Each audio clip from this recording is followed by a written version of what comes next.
Buenas tardes, ¿qué tal? ¿Cómo están? ¿Hay un poco de cansancio ya? Ha sido un día largo.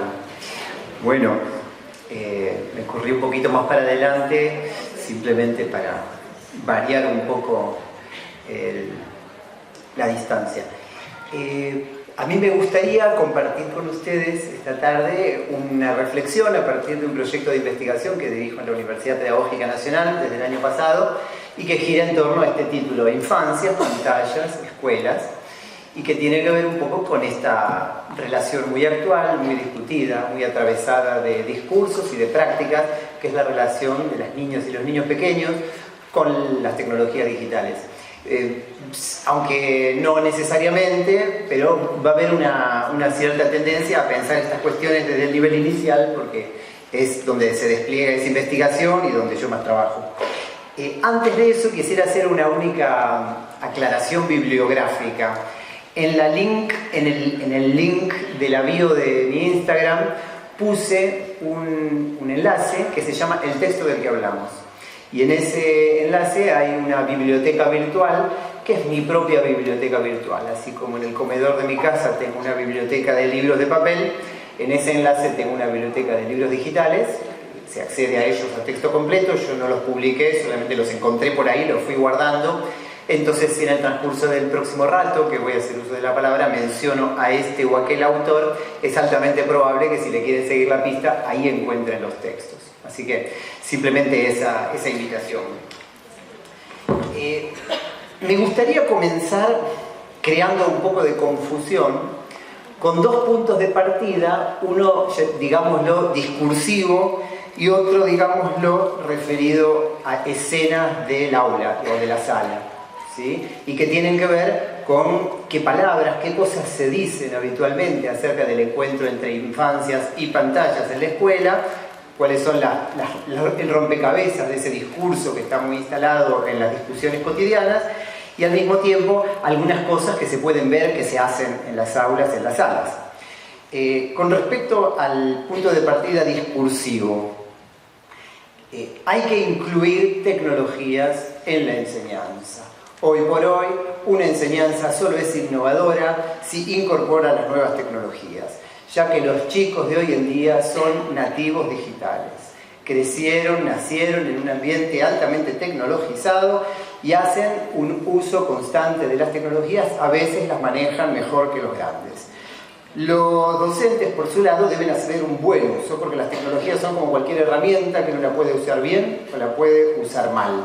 Si la usa bien, produce buenos efectos, pero si la usa mal, produce efectos perniciosos. Las tecnologías son una puerta a la innovación. Y el futuro del que siempre venimos hablando finalmente ya llegó. Quien hoy no se alfabetiza en TICs es un analfabeto funcional.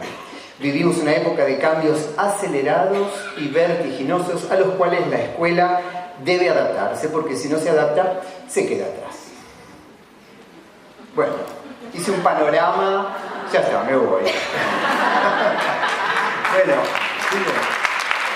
todo esto pinta en un párrafo un montón de cosas que se dicen acerca de las tecnologías y que todos hemos escuchado hasta el cansancio un montón de veces. Nos puede parecer que son cosas que esconden enormes verdades o no, o pueden ser baratijas de vidrio, como en el fragmento de la novela que leyó Sandra recién. Yo soy más proclive a pensar que predomina en estas afirmaciones la baratija de vidrio, y me gustaría darle algunas vueltas por otros lugares.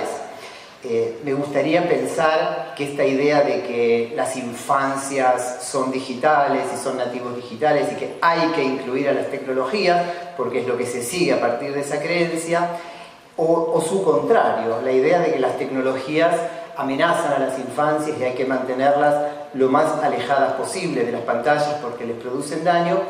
Ambas de alguna manera eluden la complejidad del problema, que también podríamos verlo como una experiencia de infancia que inevitablemente está atravesada por las mediaciones que ofrecen a los vínculos las tecnologías digitales, y que a lo mejor la escuela tiene que pensar cómo ejerce una mediación pedagógicamente entre infancias y pantallas. Y frente a esta exigencia que parece pesar sobre la escuela de incluir tecnologías, tal vez además deberíamos ponernos a cierta distancia de las tecnologías para mirarlas como algo acerca de lo cual también hay que hablar, también hay que pensar, también hay que correrlas del lugar metodológico y ponerlas en el lugar del contenido. El segundo comentario de inicio, para crear confusión, como decía, es el de enumerar algunas escenas que he visto, pero que seguramente les resonarán de haberlas visto también, o cosas parecidas en las aulas o en las salas. Pero no necesariamente son prácticas o experiencias significativas como las que nos muestran los videos, que se las muestra porque se supone que salieron bien, entonces se las socializa para que otros sigan ese ejemplo, sino que son escenas para pensar, ¿sí? No las muestro como ejemplo, sino, o mejor dicho, sí, como ejemplo, pero no como ejemplo a seguir, sino como ejemplo interesante para que pensemos. Una maestra, sala de 5, está conversando con su grupo y surge una pregunta: ¿cuántas patas tiene una araña? Entonces la maestra lo piensa un momento y dice: vamos a hacer lo siguiente, vamos a buscarlo en internet. Saca su celular, ok Google, ¿cuántas patas tiene una araña? Una araña tiene 8 patas, responde Google, pertenece a la familia de los arácnidos, no sé qué.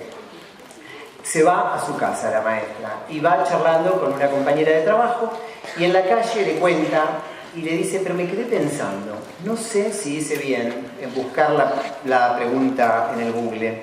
Cuando yo estoy charlando con una amiga, por ejemplo, estamos cenando y la pregunta hay que ir a matarla enseguida con la respuesta, chequearla en el buscador, etc., siento que eso me interrumpe, me molesta. ¿Está bien que haga eso en la sala mientras estoy charlando con el grupo? ¿O tendría que hacer otra cosa con las preguntas de mis alumnas y de mis alumnos? Otra escena. Un profesor de educación física filma a su grupo de estudiantes haciendo una determinada coreografía o movimiento. Cuando se sientan a ver el video, les propone: ¿qué tal si ahora filmamos solo los pies? Y filman con la cámara al ras del piso. ¿Y qué tal si ahora yo lo filmo subido a esta escalera? Y lo filma desde arriba. Y en cada ocasión ven el video. La maestra de la sala, que estaba observando esta situación, toma la idea y decide hacer algo parecido en la sala, pero con las manos. Entonces le propone a los chicos que inventen distintos personajes que se pueden hacer con la mano, desde los deditos que caminan, el patito, la medusa, el sapo que salta, o muchos otros que los chicos se les van ocurriendo. Y entonces le ponen un nombre, le dedican un rato a construir algo con esos personajes, y ella después apoya la cámara frontal, apoyada sobre algo en una mesa, y hacen un desfile, y graban un desfile de manos con los personajes. Y ese video después se comparte, queda un poco en la historia compartida del trabajo en la sala. Otra maestra está proyectando en la pared, con el cañón, un cuadro del artista Joan Miró, que se usa mucho en los jardines. Mientras ella lo proyecta y explica o comenta algunas cosas del cuadro, los chicos empiezan a hacer sombritas con las manos. Y ella, en vez de retarlos, les dice: ¿por qué no lo miramos con las manos? Entonces juegan a intervenir en el cuadro con las sombras de sus manos o con las sombras de otros objetos, agregarle cosas, y después componen una especie de reencuadre con sombras, y ella a su vez le saca una foto, la guarda, la imprime grande, le hace copias a todos para que le agreguen colores. Y pasa todo eso en ese encuentro. Otra maestra le gusta poner en la merienda videos para que los chicos miren mientras comparten la merienda. Entonces viene la directora y le dice: Mariana, cuando vos les ponés videos a los chicos, les impedís que conversen entre sí. Además, les pasás videos de YouTube. Dice, les estás estimulando la misma cultura del consumo que cuando les ponen videitos para sacárselos de encima en la casa. Y Mariana le dice: bueno, pero también hay cosas interesantes para ver. Y después apagamos el video y charlamos de lo que vimos mientras merendábamos. Y la directora insiste: pero mejor es conversar. Lo que vos estás haciendo es ponerles el chupete electrónico al final. Y Mariana le dice: bueno, hay que ver si esos videos nos impiden conversar o nos permiten después conversar de otras cosas diferentes que vimos en los videos. Bueno, se queda dando vueltas, no llegan a una solución, pero queda latiendo en el aire la conversación. Última escena, una maestra de primaria cuenta cómo fue cuando llegaron todas las netbooks del plan estatal que repartió netbooks a la escuela. decía, los recreos, dice, un efecto inesperado, los recreos eran lugares un poco salvajes. Poníamos 2 maestras de turno en el recreo, porque el patio era grande, para que a los que corrían mucho, a los que se caían y se golpeaban, los atendieran, a los que se arrancaban el cinturón del delantal y volaban los botones, etc. Pero cuando llegaron las netbooks, todos los chicos sentaditos en el borde del cantero, en el piso con sus netbooks, jugando a un juego del pingüinito que vino cargado en la netbook, y nadie corre, nadie grita. La maestra de turno se le facilitaron bastante las cosas, pero a su vez se preguntan si está bueno que el recreo se convierta en eso, si acaso el salvajismo anterior del recreo no tenía también su costado interesante.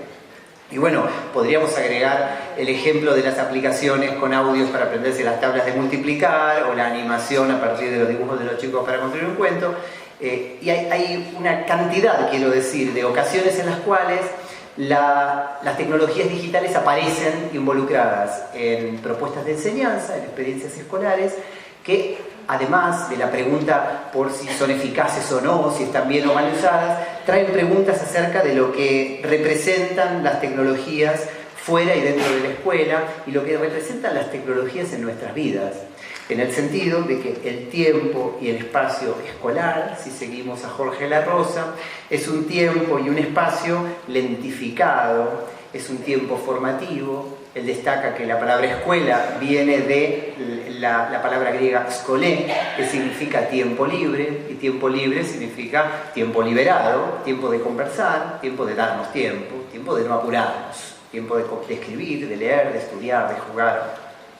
Y de alguna manera el tiempo tecnológico, y esto lo podemos leer en algunos de los artículos de Santiago Albarrico, un filósofo español que me encanta cómo piensa estas cosas, es un tiempo más comprimido, es un tiempo eficiente, es un tiempo en el cual los objetos se destiñen y se sintetizan en un solo objeto, el celular. ¿No es cierto? Uno se levanta a la mañana y lo despierta el celular, uno lee el diario en el celular, uno mira el mapa en el celular, uno manda mails en el celular durante el viaje, etc. Uno saca pasajes en el celular, entonces la guía Lumi, Peuser, Filcar ya no se usan, el teléfono fijo ya no se usa, el despertador a pila o a cuerda ya no se usa, y hay una infinidad de objetos que dejan de existir.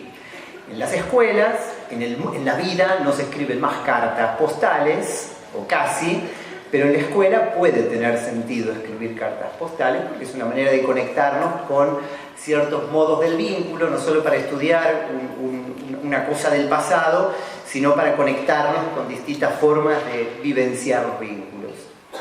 Entonces, frente al imperativo de incluir tecnologías, porque las tecnologías sirven y facilitan, podríamos pensar que las tecnologías, además de que sirven y facilitan, que evidentemente lo hacen, nos hacen otras cosas. Por ejemplo, nos controlan o funcionan como vehículo de ciertos mecanismos de control, de monitoreo. Al mismo tiempo que las usamos, hacen que se nos use, es decir, que se nos verticaliza. Cuando uno utiliza ciertas búsquedas, ya sabemos, existe el famoso algoritmo que convierte todo lo que hacemos, decimos, etcétera, en una herramienta para personalizar publicidades, para orientar ciertas conductas de consumo, para orientar el voto en los periodos electorales, para, de alguna manera, Byung-Chul Han, Eric Sadan, este tipo de autores que en estos tiempos analizan la cuestión de la vida contemporánea y las tecnologías, plantean, por ejemplo, que allí donde el marxismo dice que el poder en una sociedad, en una hegemonía, lo tiene quien domina los medios de producción, y entonces hay algo del orden de las clases sociales que se va conformando alrededor de esta tenencia de los medios de producción. Las nuevas hegemonías, las nuevas formas de ejercer el poder tienen más que ver con la posesión de los medios de orientación de las conductas a través de los algoritmos digitales. Entonces no es solo el que tiene las máquinas de la fábrica, sino el que tiene el poder de controlar nuestros consumos, nuestras conductas, nuestras opiniones, nuestras sensaciones frente a determinadas imágenes a través de los algoritmos. Entonces es verdad que los instrumentos digitales nos ayudan, pero también es cierto que cuando los usamos somos vehículos de intereses que nos superan y que de alguna manera nos convierten en cosas que preferiríamos no ser. Dice Han, la vigilancia se introduce en la vida cotidiana bajo la forma de la conveniencia. Desplaza la racionalidad y predominan las emociones, desplaza los argumentos y predominan las opiniones. Y en este punto ahí hay un llamado de atención, porque allí donde las tecnologías proponen un tiempo rápido y reflexivo, que nos lleve rápido al clic del consumo, que nos haga ser más emocionales, que le demos más importancia al meme que al libro, etc., tal vez la escuela, en este caso, no está llamada solo a incluir tecnologías, también está llamada a poner las tecnologías sobre la mesa, como dice Machelen en su libro Defensa de la Escuela, esta metáfora de poner algo sobre la mesa para que conversemos acerca de esto y mirarlo bajo nuevas luces, y poder convertir a estos aspectos de las nuevas tecnologías en un objeto de reflexión crítica, para que los niños que nacieron en una generación con tecnologías, esto es cierto, pero en ese sentido ser nativos digitales también los convierte en niños que fueron amamantados por mamás que daban la teta mirando YouTube, fueron amacados en la plaza por papás que con una mano los amacaban y con la otra miraban el celular, y que muchas conversaciones fueron interrumpidas porque en mitad de la conversación los padres tenían que responder una llamada o responder un WhatsApp o un audio urgentísimo o revisar los perfiles en las redes, y los niños que en principio su identidad digital no se termina de conformar hasta que adquieren y comienzan a utilizar los recursos digitales, y en su primera infancia viven una experiencia analógica con los objetos, con el juego, con las relaciones. No solo tienen una visión distinta del mundo porque no tienen celular, y en ese sentido esta es una idea contraria a la de que son nativos digitales, ¿sí? Son todavía soberanos del mundo analógico, mientras que los adultos permanentemente les damos la espalda y miramos las pantallas. Entonces digo, en este punto la idea de un lado B de esta concepción de los niños como nativos digitales es la idea de los niños como todavía soberanos del mundo analógico, ¿no es cierto?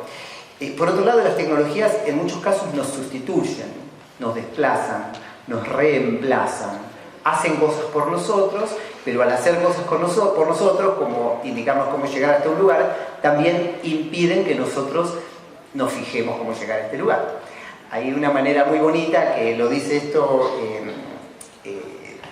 Maximiliano López, el filósofo argentino del grupo de los elogios de la escuela, elogio del estudio, etcétera, que vive en Brasil, y en el elogio del estudio, en su capítulo de ese libro, plantea que, por supuesto, si una máquina hace algo mejor que nosotros y lo hace bien y lo hace rápido, ¿para qué nos vamos a tomar la molestia de hacerlo? Pero en la vida escolar, imagínense si los chicos delegaran en las máquinas las tareas que la maestra le pide que hagan en el cuaderno. Digo, y hay un ejemplo muy contundente. Las cosas no se hacen pensando en la eficacia, se hacen pensando en vincularse con una habilidad, vincularse con el fruto de una tarea. Hay algo del orden de lo artesanal. Él dice, no es lo mismo tener un campo que cultivar un campo, no es lo mismo tener un instrumento que tocar un instrumento, no es lo mismo tener un libro que leer un libro. Entonces, allí donde hay algo de lo tecnológico que invita más al tener que al cultivar, al leer, al hacer, dice él, un guitarrista no es guitarrista solo porque toque mucho o muy bien la guitarra, hay mejores y peores. Es guitarrista porque cultiva una relación con la guitarra. Y los chicos van a la escuela para cultivar relaciones con algunas cosas y para ampliar su mundo, donde mundo no es todo lo que está ahí afuera, sino es lo que les importa, lo que no les da lo mismo, lo que los compromete, lo que los indigna, lo que les da bronca, lo que los emociona, lo que los hace de alguna manera sentirse comprometidos.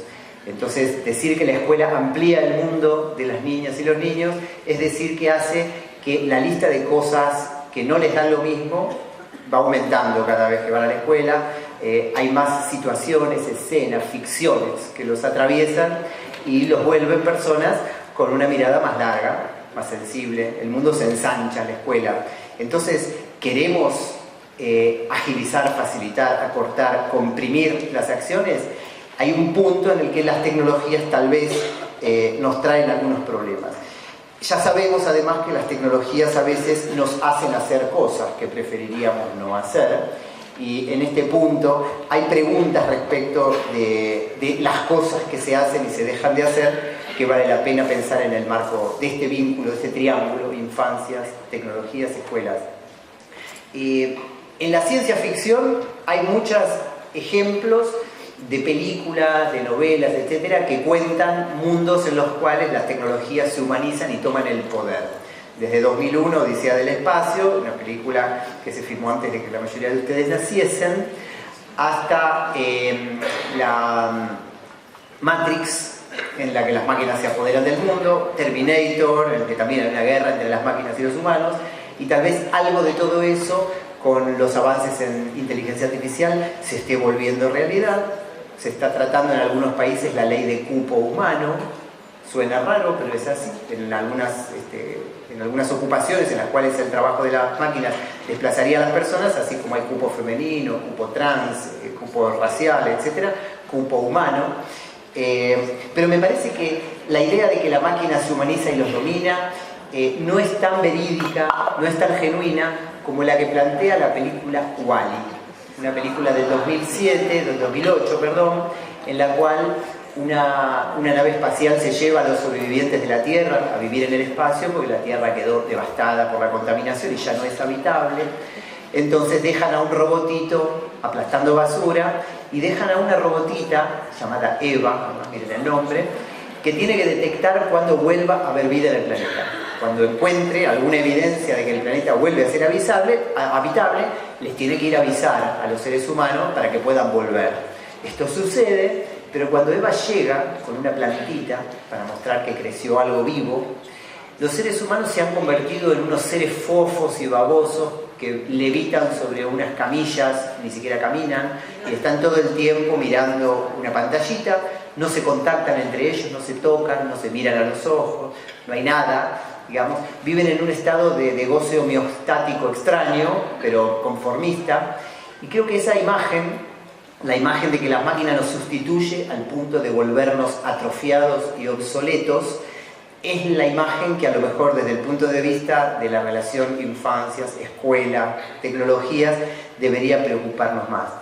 Porque la imagen que hay de los niños atravesados de las tecnologías es una imagen definitivamente muy idealizada en estereotipos. La idea de que los chicos de hoy en día, entre comillas de hoy en día, vienen cada vez más inteligentes porque mirá, dice tío o una abuela, cómo toca la pantalla y resuelve rápidamente lo que yo ni sé cómo se hace. Es una idea que, digamos, le atribuye a cierta nueva configuración genética, tecnológica de los chicos, cosas que están en el diseño de las tecnologías.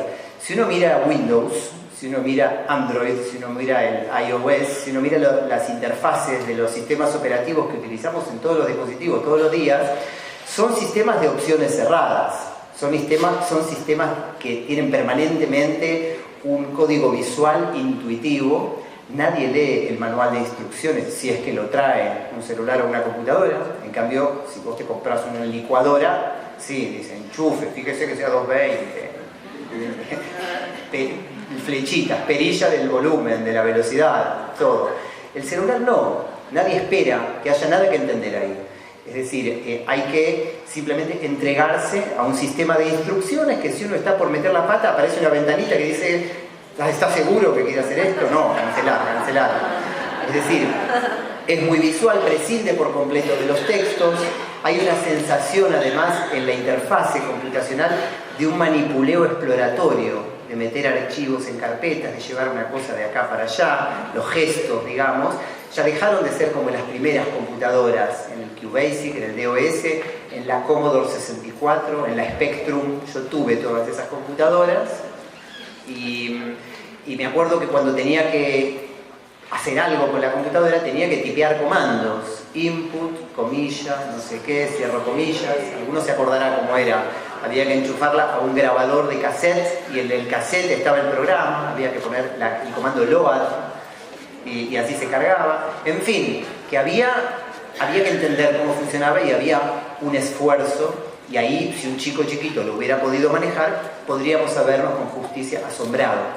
Pero que maneje el Android tal vez no sea tanto motivo de asombro, porque el Android y el Windows están pensados de esta manera intuitiva, regresiva, Y la razón por la cual los nenes chiquitos lo manejan muy bien y los abuelos, la gente mayor, encuentra dificultades, es más de índole cultural. Porque los chicos se animan a sumergirse sin miedo a romper nada y el adulto mayor está acostumbrado a pensar racionalmente, cosa que no se le demanda frente a estas máquinas que están hechas para niños o para adultos más como Homero Simpson. Yo digo, del teclado pasamos al mouse, que es más intuitivo, del mouse pasamos al touch. La próxima interfase ya va a ser de chupar, por ejemplo. Entonces uno chupa y pasa algo. Uno de los ejercicios investigativos que hicimos con el equipo de investigación de la UNIPE fue el de analizar 2 cuerpos documentales para ver cómo se expresaba esta relación infancias-pantallas. Y estos 2 cuerpos documentales fueron el de las recomendaciones de la Organización Mundial de la Salud, las asociaciones de pediatría de distintos países, asociaciones de oftalmología, etcétera, que emiten con cierta regularidad listas de recomendaciones acerca de la relación entre infancias y pantallas. No sé si les suena, deben haber visto alguna vez, dicen de 0 a 18 meses, 0 pantalla. Luego, media hora por día bajo estricta supervisión adulta, o hay, en general, lo que se recomienda son tiempos de exposición, mayores o menores, ¿no es cierto? Y estos tiempos de exposición disminuyen a medida que los niños son más chiquitos y aumentan a medida que son más grandes. Y hay otras, hay fórmulas en internet o programitas para hacer la autoevaluación de la exposición a las pantallas, etc. Y el otro cuerpo documental es el de los diseños curriculares de jardín y de primaria. Miramos ambos documentos para ver qué decían. Y encontramos, claro, que en las recomendaciones las tecnologías son vistas como algo dañino. Y entonces los perjuicios que le ocasionarían a los chicos los reunimos, después de leer varios de estos documentos, como en 4 grandes categorías. Una tiene que ver con la pasividad y el sedentarismo. Se supone que los chicos, mientras están sentados frente a la computadora o frente al celular, están quietos, no se mueven, acumulan grasas, engordan, no se alimentan bien, le daña los ojos, se le irrita, le hace mal a la vista, etc. El segundo de estas categorías de daños es de la alteración de los ritmos de vida. Cuando están haciendo cosas frente a la computadora, dejan de hacer otras cosas que son importantes, como jugar, encontrarse con amigos, la vida al aire libre, leer, cenar o comer en familia. Hay chicos que comen con el celular apoyado en el sifón de soda y cada uno con su pantallita. Lo veíamos en el video, por ejemplo, que pasó la colega más temprano, ¿no? El del pimientero ese que apagaba. Bueno.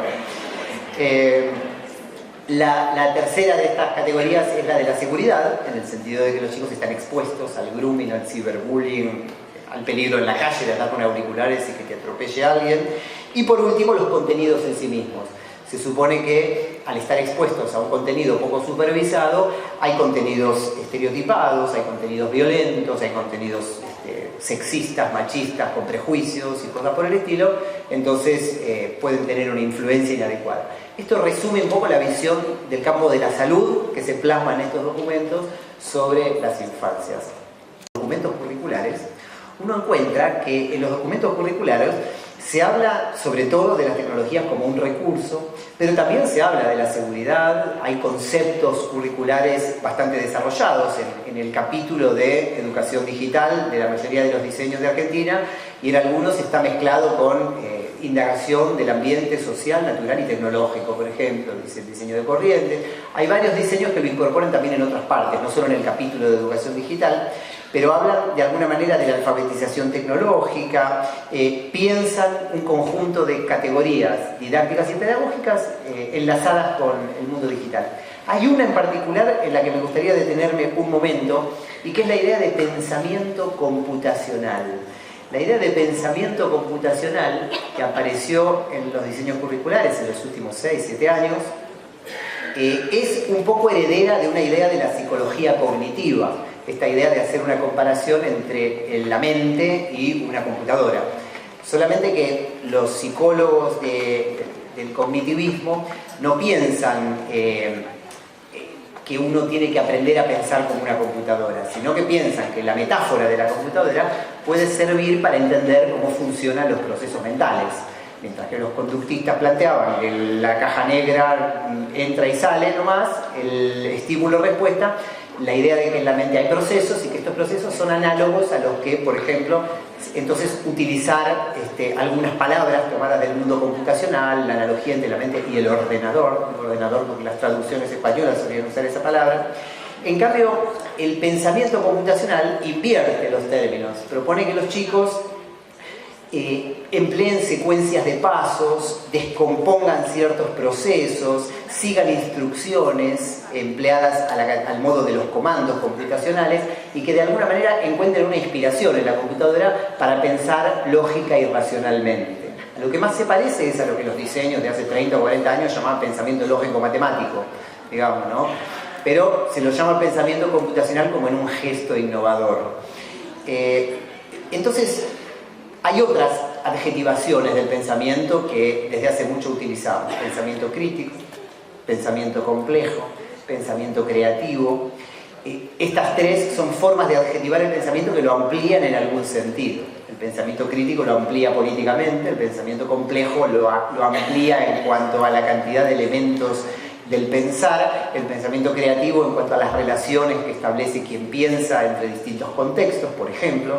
El pensamiento computacional tiene más que ver con seguir este modelo supuestamente lógico y racional. Pero la pregunta es, tres preguntitas sobre el pensamiento computacional. ¿En qué computadora se basa? Porque la computadora Commodore 64, la Spectrum o el DOS sí tenían secuencia de pasos, de composición de procesos y había una racionalidad. Pero la sensación que tenemos hoy cuando trabajamos con las computadoras no es la sensación de un pensamiento racional, transparente, de categorías lógicas, sino que es más bien lo contrario. Es un prompt que le decís al chat GPT, por ejemplo, qué sé yo, escribí un cuento de una hormiguita que va al bosque y enseguida salen 3 párrafos de un cuento horrible de una hormiguita que va al bosque. La lógica del prompt, de la introducción de parámetros de búsqueda, de descriptores, cada vez más ayornados a lo que se dio en llamar la Internet 3.0, es decir, que la computadora se parezca lo más posible a una interacción humana y disimule su maquinalidad, contradice la idea de que el pensamiento computacional sea un pensamiento lógico-matemático. Por otro lado, ya pensamos computacionalmente y esa forma que ya tenemos de pensar computacionalmente cuando decimos me tildé, esto lo linkeo con, me quedé sin batería, acá no tengo señal, y este animismo que nos lleva a hablar de los dispositivos tecnológicos como si fueran humanos, ¿no? Decimos la compu, el celu, pero a la heladera no le decimos la Eli. A las ropas el labio. Entonces hay algo de la existencia ya de formas de asunción en la vida cotidiana y en el lenguaje que vale más la pena desarticular, desarmar, poner sobre la mesa, poner bajo otras luces que estimular en el sentido del pensamiento computacional. Y en relación a la inserción del pensamiento computacional en corrientes pedagógicas, vale decir que suele aparecer de la mano de algunos de estos modos de pensar la enseñanza, a los que en un libro una vez llamé el pseudo-escolanovismo de mercado, ¿no? Esto de presentar novedades, viejas novedades como novedades, y que tiene que ver con cierto parentesco en las formas de presentarse con la educación emocional, con esta mirada un poco superficial o comercial de la neurociencia, etc. Y que de alguna manera, así como, además hay un cruce muy literal entre el pensamiento computacional y la educación emocional. La educación emocional toma todo el tiempo metáforas computacionales, el regular el volumen de tal emoción, ¿no es cierto? Hay los emoticones que se utilizan permanentemente. Bueno, este método de control disciplinario, que es la educación emocional, disfrazado de clase de yoga, toma también bastante de el pensamiento computacional. Por eso señalar estas analogías, volviendo al argumento comparativo entre los diseños curriculares y las recomendaciones de los organismos de salud, uno podría llegar a la conclusión de que se trata de visiones a favor y visiones en contra de las tecnologías. Y sin embargo, no están hablando ni de las mismas infancias ni de las mismas pantallas. Cuando la Organización Mundial de la Salud habla de la infancia, piensa en la infancia atrofiada, consumista, capturada, sola, quieta. Y cuando los diseños curriculares hablan de las infancias curiosas, estimuladas. Uno piensa un organismo y el otro piensa un cuerpo en relación, digamos. No están hablando exactamente de la misma infancia. En un caso hablan de tecnologías que vienen a sustituir los vínculos. Están pensando a un nene en el sofá del comedor viendo Peppa Pig. Y entonces sus padres se deshicieron de él por un rato y la tecnología viene a sustituir un vínculo. En el caso de los diseños curriculares, piensan a niños en grupos escolares, bajo la coordinación de un docente, y las tecnologías no vienen a sustituir los vínculos, sino que vienen a potenciarlos, que vienen a enriquecerlos. A lo mejor es la discusión entre Mariana y la directora, ¿no? Mariana está diciendo, bueno, pero vamos a conversar sobre lo que vemos. Y la directora está diciendo que está sacando a los chicos de encima para que merienden tranquilos y no se metan debajo de la mesa, ¿no es cierto? Daniel Calmels, psicomotricista argentino, plantea que las pantallas, lejos de ser estímulos, plantean una relación capturante con la mirada infantil y especialmente de los bebés. Los dejan como hipnotizados, ¿no es cierto? Entonces, este tipo de descripciones, que son las que aparecen desde el campo de la salud, contrastan con las descripciones que se ven en los diseños curriculares, en las cuales las infancias pertenecen de pleno derecho a una generación digital, pero también aparecen conceptos de ciudadanía digital, de uso de Internet responsable, es decir, se plantea a lo digital como una manera de acceso a ciertos derechos. De hecho, mientras los documentos médicos prescriben tiempos máximos de exposición, como si se tratara de los rayos ultravioletas cuando vamos a la playa, que nos dicen no se exponga al sol de 11 a 16, bueno, no se exponga a las pantallas, o modos adecuados de uso, como si fuera un medicamento que puede hacer daño o un producto tóxico. Las planificaciones didácticas, las prescripciones curriculares hablan de las tecnologías incluidas en calidad de métodos, en calidad de instrumentos didácticos, digamos. A las tecnologías, en el plano médico, el niño las consume, como se consumen las drogas, los azúcares o las grasas trans. En el plano pedagógico, el niño las usa, las habita creativamente, accede a ellas. Y sin embargo, hay una parte de todo esto que no llega a terminar de plantearse cuando en el uso de las tecnologías y en la idea de que las tecnologías de algún modo representan un recurso didáctico en manos del docente que puede bien o mal utilizarse, no se las piensa tanto como objeto de conocimiento. Me parece que la parte más interesante de todo el planteo, la parte que a lo mejor más falta hace empezar, aunque sea, a conversar, es la inclusión de las tecnologías como algo acerca de lo cual tenemos que hablar. Del uso familiar y personal que se hace de las tecnologías, del modo en que las tecnologías inciden en nuestras maneras de dejarnos llevar de las narices por la sociedad de consumo, del modo en que las tecnologías introducen formas diferentes de capturar nuestra atención. Inés Dussel ha escrito, tomando a José van Dijk, una holandesa a la que ella está leyendo y citando mucho, esta idea de la atención, un concepto muy escolar. Ya se habla de la atención desde la didáctica magna de Comenius, y sin embargo la idea de atención, una idea muy escolar, en las redes sociales es mercancía, ¿no es cierto? Tu atención, esos 3 segundos que te roban antes de ver el video que querías ver y por el cual los anunciantes pagan mucho dinero, tienen que ver con convertir a la atención en una mercancía que se compra, se vende, se alquila, etc. Estas cuestiones no hay mejor lugar para visibilizarlas, para ponerlas en conversación que la escuela, que el jardín. El lugar en el cual acerca de todo puede hablarse con tiempo, puede hablarse sin apuro, puede hablarse con todo lo que el espacio escolar ofrece. En este punto, a mí se me había ocurrido, uso el de allá, bueno, a mí se me había ocurrido darle la palabra por 1 minuto a Jorge La Rosa, porque él lo dice de una manera muy bonita. Entonces, él habla del espacio escolar de una manera que me gustaría que lo plantee. Me gustaría hablar de la escuela como una institución generosa. La escuela es una extraña institución que da a la gente tres cosas. Da tiempo, escuela significa literalmente tiempo libre. La escuela no solo da tiempo, sino que da mucho tiempo. Da tiempo para equivocarse, da tiempo para empezar de nuevo. Por lo tanto, en la puerta de las escuelas debería haber un cartel que dijera a las personas que entran allí: usted tiene tiempo. La escuela da espacio, un espacio público que no es el de la familia, ni el del trabajo, ni el del consumo. Da tiempo y espacio para estudiar. Por tanto, un cartel que podría haber en la puerta de las escuelas debería decir: aquí usted tiene un lugar. Y la escuela da también materialidades, asuntos, libros, saberes, obras de arte, materias de estudio. Por lo tanto, otro cartel que podría haber en la puerta de las escuelas debería decir: aquí usted tiene cosas interesantes para jugar. Palabras, imágenes, saberes, textos, objetos, bloques de arcilla. Hasta ahí la audiocita de La Rosa.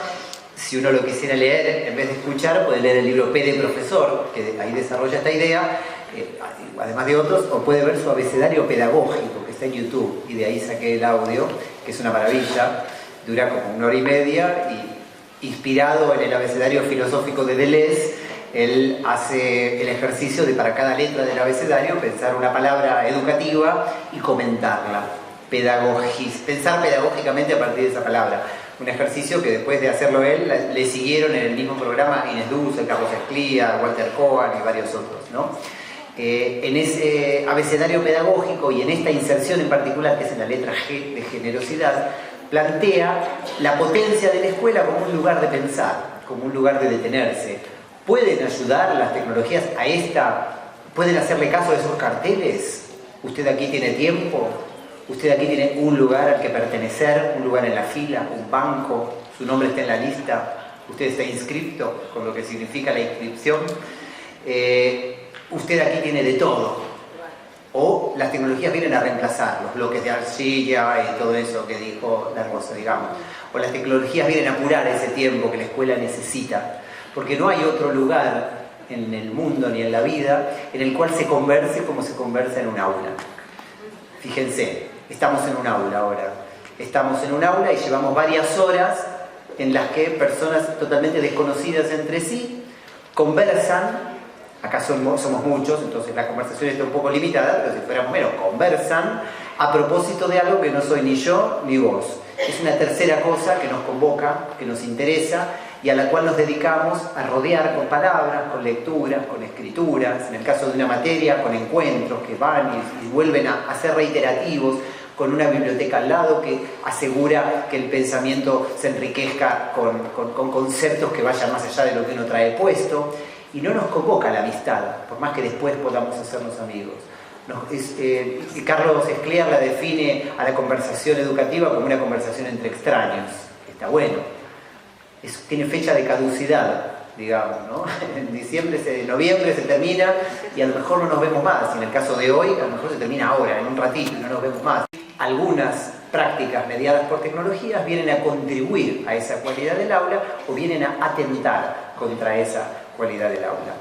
Termino leyendo un texto de Julio Cortázar en el cual se pone de manifiesto, él lo escribió antes de que hubiera tecnologías, pero bueno, creo que la ligazón entre tecnologías y sociedad de consumo encuentra una expresión destacada en la idea de elegir. Permanentemente se nos invita a elegir qué yogur, qué shampoo, qué canal, pongo me gusta o no pongo me gusta, beneficio a con un like o no.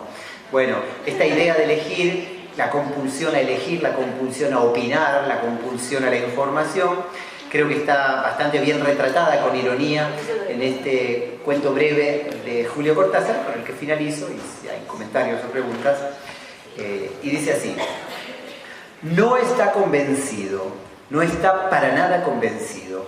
Le han dado a entender que puede elegir entre una banana, un tratado de Gabriel Marcel, 3 pares de calcetines de nylon, una cafetera garantida, una rubia de costumbres elásticas, o la jubilación antes de la edad reglamentaria. Digo yo que utilizo a Cortázar, entonces tengo que hacer la R como la. Pero sin embargo no está convencido. Su reticencia provoca el insomnio de algunos funcionarios, de un cura y de la policía local.